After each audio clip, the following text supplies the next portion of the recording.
Let me start with this readout. And I don't want to get too overly excited about a readout, right? It's one readout from a country that is an autocracy that certainly may want us to intentionally overread the readout. But we haven't heard from the White House.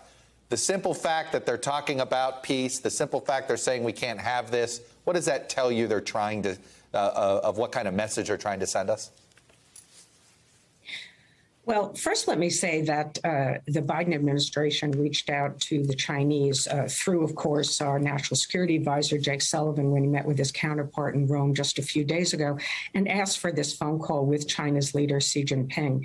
It's particularly important because I think that the U.S. lacks confidence, frankly, that when it communicates our own messages to even senior leaders in China, that they're not necessarily conveyed to the very highest level.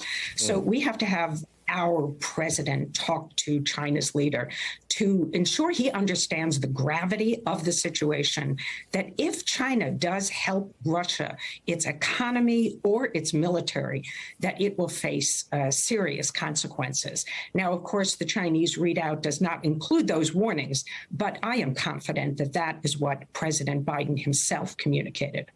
Sounds like you think that the fact that Xi agreed to this phone call was an initial signal. The fact that what you're saying is Jake Sullivan's meeting was a success. Well, it was certainly a success in getting the Chinese to understand that the U.S.-China relationship may be really at a pivotal turning point, maybe at a crossroads.